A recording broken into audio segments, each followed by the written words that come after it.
And what was your response?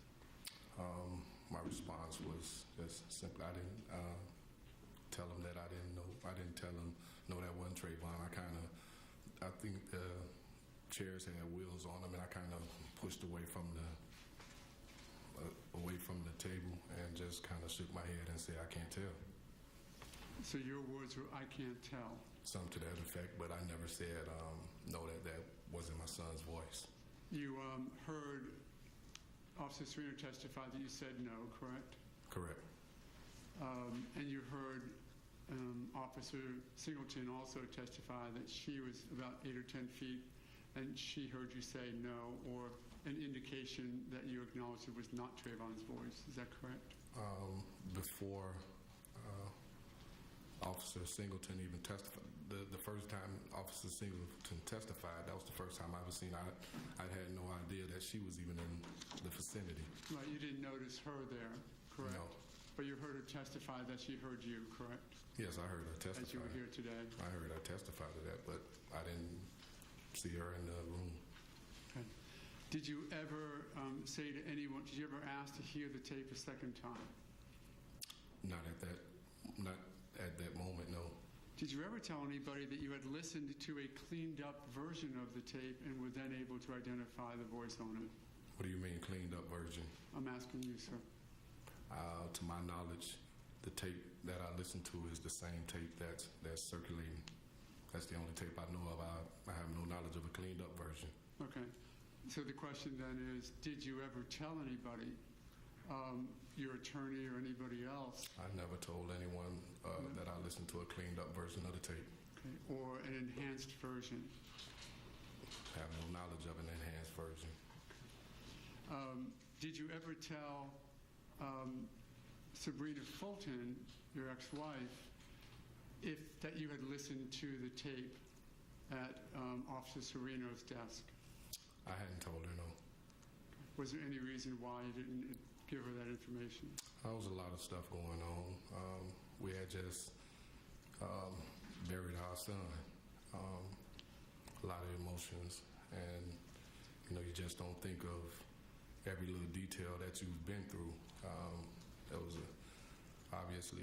It was a tragic and still is a tragic time for us. So just to answer your question, did I tell Ms. Fulton that I listened to the tape? No, I didn't.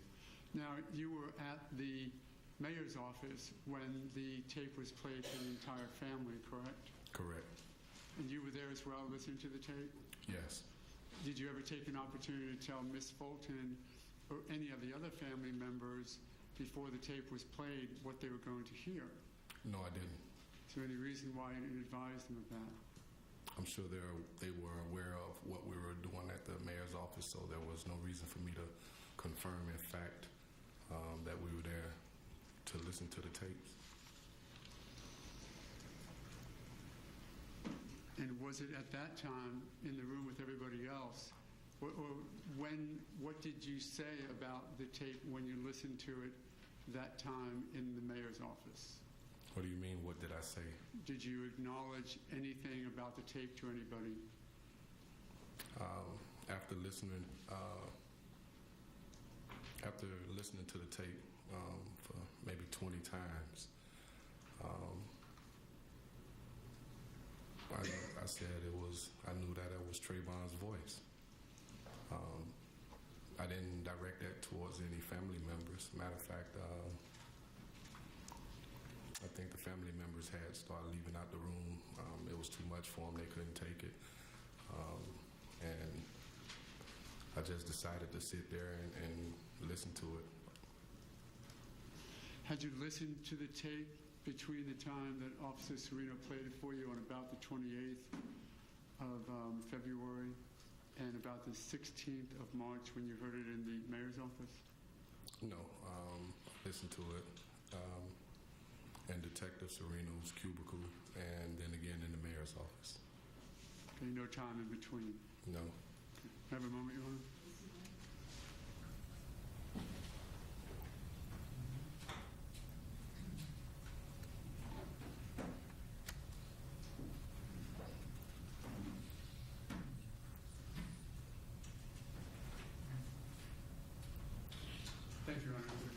Thank you. Cross?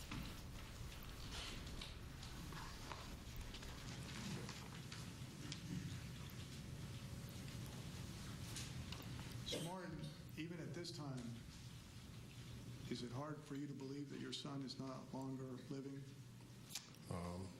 It's very difficult to believe that Trayvon's not living. Okay. As I said over and over, that was my best friend in life, and to have him gone is tragic. Okay. You were asked two areas that I want to cover with you that Mr. O'Mara asked you about. The 911 call that you heard, or the calls, the recordings that you heard at SPD, or Sanford Police Department. You remember going there? Yes. Now, in terms of this jury understanding the context, that your son was killed late evening Sunday, February 26th. And you would have gone over to the Sanford Police Department the morning of the I believe it's the 28th. Do you recall that? Yes. And I believe also you really found out your son was dead at some point after the 27th. Is that true? That Correct. Monday? Yes. Okay. And was it still hard for you to believe that your son was dead? It's still hard to this day that he's dead. Okay. And officers had come to your house, I believe, on the 27th and told you